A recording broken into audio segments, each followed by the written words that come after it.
అలా మీ పేరు? నా పేరు దాసరి గ్యాబ్రియల్. ఏం చేస్తుంటారన్నా? బిజినెస్ అండి. బిజినెస్ చేస్తుంటారు. ఏంటంటే మన రాష్ట్రంలో అసలు పరిస్థితి ఏంది? బిజినెస్కి ఎలా ఉంది? ఏ ఆపర్చునిటీ కల్పిస్తుంది గవర్నమెంట్? ఎంఎస్ఎంఈల ప్రకారంగా బిజినెస్ చేసేటువంటి మాలాంటి చిన్న సన్న ఇండస్ట్రియలిస్ట్కి బాగానే ఉందండి. చాలా ప్రోత్సాహాలు ఇస్తుంది. ఇటువరకు మీద పోల్చుకుంటే ఇవాళ ఎంఎస్ఎంఈ లోన్లు కూడా పిలిచి మరీ ఇస్తున్నాయి గవర్నమెంట్ బ్యాంకులు, ప్రైవేట్ బ్యాంకులు కూడా మాకు పిలిచి లోన్లు ఇవ్వడం జరుగుతుంది. ఆ లోన్ల వల్ల మనకు కూడా కొంత బిజినెస్ని ఎక్స్పాండ్ చేసుకోవడానికి కూడా అవకాశం ఉంటుంది. అంటే మరి ఈ రోజు చూసుకుంటే రాష్ట్రంలో మీరు ఎంఎస్ఎంఈలు చెబుతున్నారు కాబట్టి రాష్ట్రంలో పెట్టుబడులు వరదల్లాగా వస్తున్నాయి. ఇవాళ యామ్కా ప్రాజెక్ట్ ఏదైతే సెంట్రల్ గవర్నమెంట్ ఇంపార్టెంట్గా తీసుకున్న ఫైటర్ జెట్ ప్రాజెక్టు మన ఆంధ్రప్రదేశ్లో కూడా రాబోతుంది. నిజంగా ఎలా చూస్తారండి దాన్ని? నేను ఒక 2-3 రోజుల నుంచి ఇది గమనిస్తున్నానండి. రాయలసీమ లాంటి ప్రాంతంలో ఎంతసేపు రాయలసీమ అనగానే ఫ్యాక్షనిస్టులు ఇలాంటి గొడవలు క్రియేట్ చేసేటువంటి పరిస్థితులు, ఆ ద్వారంలో నుంచి ఒక 300 ఎకరాల్లో 1,00,000 కోట్ల రూపాయలు వ్యయంతో ఒక ఫైటర్ జెట్ లాంటి ఒక కార్యక్రమాలని తీసుకురావడం వల్ల రాయలసీమ రత్నాలసీమ అవుతుంది కదండి. దానివల్ల ఎన్నో వేల ఉద్యోగాలు వస్తాయి కదా. ఇవన్నీ మనం పరిగణలోకి తీసుకుంటే ఖచ్చితంగా రాబోయే రోజుల్లో భారతదేశంలో ఆంధ్రప్రదేశ్ అగ్రగామిగా ఉంటుందని నేనైతే నమ్ముతున్నాను. అంటే ఎందుకని ఇంత ఫాస్ట్గా అక్కడ పెడతానికి ఇంత ఫాస్ట్గా అసలు కార్యాచరణ ఎలా జరిగింది అంటారు? గతంలో ఎన్నడూ నిమిత్తంగా ఇలా రావడానికి ప్రత్యేకంగా ఏం చేస్తుంటారు గవర్నమెంట్? ఏం లేదండి, ఒక 2 మనుషులు ఉన్నారు. ఒక మనిషి దగ్గర అప్పుకెళ్ళారు అనుకోండి, ఇద్దరులో ఒక ఆయనకి ఆయన అప్పు ఇవ్వడానికి ఇష్టపడతాడు, 2 ఆయనకి ఇష్టపడ్డాడు. దాన్ని క్రెడిబిలిటీ అంటారు. దాన్నే ఒక లెగసీ, కంటిన్యూషన్ లెగసీ అంటారు. వాళ్ళకు ఉన్నటువంటి క్రెడిబిలిటీని ఒక మనిషిని చూసినప్పుడు ఆ పెట్టుబడులు వస్తూ ఉంటాయి. నాకు తెలిసినంత వరకు ఈ రాష్ట్రంలో ఆ లెగసీ చంద్రబాబు నాయుడు గారు, పవన్ కళ్యాణ్ గారు, లోకేష్ గారు కంటిన్యూ చేస్తున్నారని నేనైతే అనుకుంటున్నాను. దానివల్ల ఈ పెట్టుబడులు అనేది వరదలాగా వస్తాయి అనేది నా ఉద్దేశం. అదేంటండి, రాష్ట్రంలో పెట్టుబడులు తీసుకొచ్చిన జగన్మోహన్ రెడ్డి గారు ఆయన తీసుకొచ్చిన ఇప్పుడు ఆయన ఇనాగ్రేషన్ చేస్తున్నారంట కదా. అదేలేండి, అంటే ఎట్లా ఉంటుందంటే ఒక పాట ఉంది. ఆ పాట మరి మీకు చెప్పొచ్చో లేదో తెలియదు కానీ గోరింట పూసింది ఏదో పాట ఉంది. మా నాన్న ఆ టైప్ కాదండి. మనం ఎవరో చేసింది మనం కాదు. మనం ఏం చేశారో వాళ్ళు ఏం చేశారో వాళ్ళ పేపర్ ప్రకటనకి ఇవ్వనండి, బహిరంగంగా చెప్పానండి. వీళ్ళు ఏం చేశారో కూడా అట్లాగే సవాల్ ఇస్తున్నానండి. అప్పుడు వాళ్ళు 5 సంవత్సరాల్లో చేసిన వీళ్ళు 24 నెలల్లో 23 నెలలు అవుతుంది ఈ గవర్నమెంట్ వచ్చి. వీళ్ళు ఏం చేశారో కూడా బహిరంగంగా చర్చించుకుంటా రమ్మండి, చూద్దాం. మరి ఈ రోజు చూస్తే పేద ప్రజలు పట్టకొడతా ఉన్నారు. పెట్రోల్ డీజిల్ రేట్లు పెంచేసింది ఈ గవర్నమెంట్ వచ్చిన తర్వాత పెరిగిపోయినాయి అని మాట్లాడుతూ ఉన్నారు. నిజంగానే ఇది స్టేట్ గవర్నమెంట్ కానీ సెంట్రల్ గవర్నమెంట్ చేసిందా లేకపోతే ప్రపంచవ్యాప్తంగా ఉన్న దాని వల్ల జరుగుతుందంటారా? అంటే నేను కామన్ మ్యాన్గా చెప్తాను. భారతదేశంలో 140 నుంచి 150 కోట్ల మంది జనాభా ఉన్నారు. నాకు తెలిసి 10, 15, 20 కోట్ల తప్ప అందరి దగ్గర స్మార్ట్ ఫోన్లు ఉన్నాయి.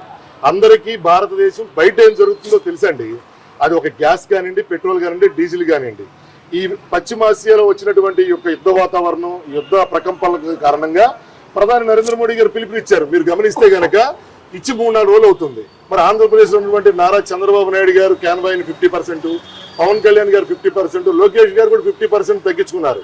ప్లస్ నిన్న ఇవాళ పేపర్లో చూశాను, క్యాబినెట్లో కూడా one day no vehicle day, ఇలాంటి ఎన్నో కార్యక్రమాలు సమర్థవంతంగా వాళ్ళు ఒక పిలుపుని అందుకొని ప్రపంచ దేశాల్లో జరుగుతున్న యొక్క ప్రాబ్లంను బట్టి మనం ఎలా ముందుకెళ్తే సేవ్ అవ్వగలుగుతాం అని చెప్పి ఆయన చెప్పారు ప్రధాని గారు. ఆ పిలుపుని వెంటనే స్వాగతించి చేస్తున్నారు కదా.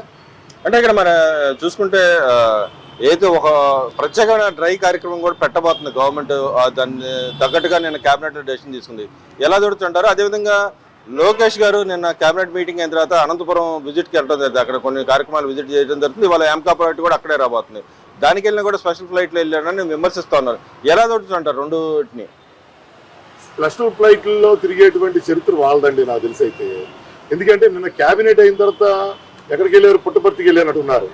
పుట్టపర్తికి వెళ్ళేటప్పుడు ఆ గ్యాప్లో కూడా వెహికల్లో వెళ్ళాలంటే పెట్రోల్ రాసేకండి. అది కూడా దానికంటే టైం కన్వీనియంట్. తనకున్న బిజీ షెడ్యూల్లో ఒకరోజు నైట్ సింగపూర్లో ఉంటే తర్వాత రోజు మార్నింగ్ వైజాగ్ గాజువాక ప్రోగ్రాంలో హాజరవుతున్నారు. అంటే దేనికి ఇది? ఎక్కడికి వెళ్ళినా ఆంధ్రప్రదేశ్ యొక్క అభివృద్ధి కోసం వాళ్ళు వెళ్తూ పెట్టుబడులు తీసుకొచ్చే క్రమంలో కొన్ని టైంని కలుపుకోవాలి. ఆ కలుపుకునే గ్యాప్లో చేస్తారు. అంతేగాని మనం 3 కిలోమీటర్లకి 4 కిలోమీటర్లకి హెలికాప్టర్లు అయితే వాడలేదు కదా. అవసరం కొద్దీ క్యాబినెట్ అయింది, వెంటనే అక్కడ ప్రోగ్రామ్ హాజరవ్వాలి, దానికోసం చేశారు. మీరు ఈ మధ్యకాలం నేను చూశాను, 2-3 రోజుల కింద పెళ్లిలో హాజరయ్యారు. ఆ పెళ్లిలో 100 వాహనాలు వేసుకుని తిరిగారు. మీరు 100 వేల మందిని సమీకరించారు జనరల్గా వచ్చేదానికంటే. అదే కాకుండా మీరు హైదరాబాద్ కోర్టుకు హాజరయ్యారు. అప్పుడు మీరేం చేశారు? పక్క రాష్ట్రంలో మన బల ప్రదర్శన చేయలేదా? ఇవన్నీ చూసుకుంటే చాలా ఉంటాయండి, చెప్పుకుంటా పోతే. అంటే పేర్ని కూడా మాట్లాడుతూ ఉన్నాడు. విమర్శించడానికి కానీ ఆచరణ సాధ్యం కాదు వీళ్ళు చేసే పనులన్నీ. దుబారా ఖర్చులు చేయడంలో చంద్రబాబు నాయుడు సిద్ధాస్తుడు అని చెప్తా ఉన్నారు. వాళ్ళు విమర్శించడంలోనే వాళ్ళ జీవితం అంతా గడిచిపోద్దండి. ఆచరించడంలోనే ఇప్పుడు ఉన్నటువంటి నాయకులు చేస్తారైతే మేము నమ్ముతున్నాం. ఎందుకంటే 100% ప్రధానమంత్రి గారు పిలిపించిన తర్వాతే నెక్స్ట్ డే నుంచే కార్యాచరణ బిగిన్ అయింది. వీళ్ళు ఆదర్శంగా తీసుకొని చేస్తున్నారు. ఎక్కడేం జరుగుతుందో ఇంకా ప్రజలకి నాకు తెలుసండి ఏం జరుగుతుందో. గ్యాస్ కానీ ప్రాబ్లమ్స్ ఉన్నాయి. మనకు వచ్చింది కాదు, అది రాష్ట్రానికి వచ్చిన ప్రాబ్లం కాదు, అది యావత్ భారతదేశానికి వచ్చిన ప్రాబ్లం. అది ఆ ప్రాబ్లం ఉంది కాబట్టి దాన్ని కొంచెం మనం వినియోగాన్ని తగ్గించి ప్రైవేటు వాహనాల్లో ట్రాన్స్పోర్ట్ ఎక్కువగా ప్రైవేటు వాహనాలను తగ్గించి ట్రాన్స్పోర్ట్ వెహికల్లో ఎక్కువ వెళ్ళాం అనుకోండి, మన వెహికల్లో వాడేటువంటి ఇంధనం తగ్గిద్ది కదా. అలా సేవ్ చేసే క్రమంలో ఆంధ్రప్రదేశ్ గవర్నమెంట్ కూడా మంచి నిర్ణయం తీసుకుంది. అంటే దానివల్ల ఉపయోగాలు ఏంటంటారు అసలు తగ్గించుకోమని? రోజుకి 1,00,000 లీటర్లు వాడతారు. ఇలా తగ్గించుకుంటా పోతే 75,000 లీటర్లకు వస్తుందేమో. ఒక రోజు పోతున్న కొద్ది 50,000 లీటర్లకు వస్తుందేమో. ఈ 50,000 లీటర్లకు వస్తుంది అనేది మనకి ఇప్పుడు ప్రజెంట్ ఒక 6 నెలలు 9 నెలలు ఉందని చెప్పి నేను పేపర్లో చదివాను.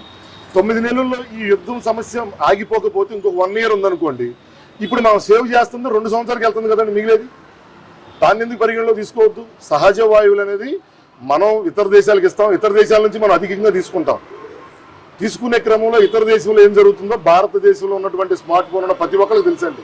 ఇది ప్రత్యేకంగా భారత ప్రభుత్వం, ఆంధ్ర ప్రభుత్వాలతో ముడిపడింది కాదు. పశ్చిమాసియాలో వచ్చినటువంటి యుద్ధ వాతావరణానికి జరిగినటువంటి ప్రాసెస్ ఇది. మరి ఒక పక్కన చూసుకుంటే ఇరాన్ ఏదైతే విదేశాంగ మంత్రి కానీ ఇటు ఏదైతే బ్రిక్స్ సమావేశం జరుగుతుంది, అటు పక్క ట్రంప్ కూడా చైనాతో సమావేశం చేస్తా ఉన్నారు. ఒక కొలుక్కొచ్చే అవకాశం ఉంటుంది అంటారు ఈ సమస్య? అంతర్జాతీయంగా ఉన్నటువంటి వాళ్ళకున్న డిమాండ్లని ఒకళ్ళు తగ్గాలి, ఒక్కోసారి ఒక టైంలో వాళ్ళు అడ్వాంటేజ్ తీసుకుంటారు. ఏదైనా సరే సామరస్యంగా జరిగి ప్రపంచం అంతా శాంతిగా వర్ధిల్లాలని ఒక సామాన్యుడిగా నేనైతే కోరుకుంటాను ఎప్పుడు కూడా. మరి ఇంకో పక్కన చూసుకుంటే ఇవాళ కడపలో 2 వర్గాల మధ్య జరిగిన వ్యవహారాన్ని ఎలా చూడొచ్చుంటారు? నిజంగానే గవర్నమెంట్ చేసిందని చెప్పి వైసీపీ ఆరోపిస్తా ఉంది. దాంట్లో నిజమేంటండి? అధికారానికి దూరమైనటువంటి పార్టీ అధికారంలో ఉన్నటువంటి పార్టీని బ్లేమ్ చేసేటువంటి కార్యక్రమాలు ఇవన్నీ. అంటే అసలు జీరోగా ఉన్నటువంటి పార్టీని జీరో దాటించి 1కి 2కి తీసుకెళ్లే ప్రయత్నాల్లో ఇతరుల మీద నెపాన్ని మోపేటువంటి పరిస్థితికి వాళ్ళు వెళ్ళిపోయారు. కాబట్టి ఆ విషయాన్ని లోకల్ గా ఉన్నటువంటి ఎమ్మెల్యేకి ఆపాదించడం అనేది కరెక్ట్ కాదు. మరి ఇక్కడ చూసుకుంటే విజయవాడని గ్రేటర్ మున్సిపాలిటీగా మార్చిపోతున్నారు. దాన్ని ఎలా దొరుకుతుంటారు విజయవాడ వాసిగా మీరు? నేను ఒక విజయవాడ వాసిగా అంటే నేను దాన్ని ఎప్పుడు హర్షిస్తాను. ఎందుకంటే అభివృద్ధికి కేర్ ఆఫ్ నాకు తెలిసైతే చంద్రబాబు నాయుడు గారు. ఎందుకంటే మేము మా చిన్నప్పటి నుంచి చూస్తూ ఉన్నాం. విజయవాడలో ఏలూరు రోడ్డు కానివ్వండి, బిఆర్టీఎస్ రోడ్డు, కొన్ని రోడ్లు ఎక్స్టేషన్లో కానివ్వండి, ఆయన ఉన్నప్పుడు తీసుకునేటువంటి చొరవ, ప్రజలకు కొన్ని వెసులుబాట్లు. ఇప్పుడు రవాణా వాహనాలు ఇంటికి 2-3 బైకులు, ఒక కారు ఏర్పడింది. ఈ రోజుల్లో గ్రేటర్ అయినప్పుడు దానికి వచ్చేటువంటి నిధులు కూడా ఎక్కువ ఉంటాయని నేను ఈ మధ్యకాలంలో పేపర్లో చూడటం జరిగింది. ఈ నిధులు ఎక్కువ వచ్చినప్పుడు విస్తీర్ణం కూడా ఎక్కువ ఉంటుంది, విస్తరించడానికి ఎక్కువ ఉంటుంది, అభివృద్ధి కూడా ఎక్కువ ఉంటుంది. నేనైతే వ్యక్తిగతంగా ఆశిస్తున్నాను. అంటే ఇక్కడ మనం చూసుకుంటే అంతకుముందు గ్రేటర్ విజయవాడ కాదు, ఇప్పుడు గ్రేటర్ విజయవాడ చేయబోతున్నారు. ఒక పక్క అమరావతి ప్రాంతం కూడా డెవలప్మెంట్ అవుతా ఉంది. మరి 2-3 ప్రాంతాలకు అభివృద్ధి ఏమాత్రం సాధ్యమైంది అంటారు? అది క్యాపిటల్ సిటీగా తీసుకుంటారా, దీన్ని గ్రేటర్ చేస్తారో నాకైతే పెద్ద అవగాహన లేదు. కానీ ఆంధ్రప్రదేశ్కి రాజధాని ఎప్పటికీ అదో దానికి ఒక ప్లేస్ ఉంటుంది. విజయవాడని గ్రేటర్ చేయాలనేది ఇవాళ సమస్య కాదండి. ఇది గత 15-20 ఏళ్ళ నుంచి మేము వింటున్నాం. ఆ కోవలో గ్రేటర్ చేసి, గుంటూరు గ్రేటర్ చేసి, రెండింటి మధ్యన కలిపి దాన్ని కూడా ఇంకేదన్నా చేస్తారనేది గవర్నమెంట్ యొక్క ఇష్టం అండి. అది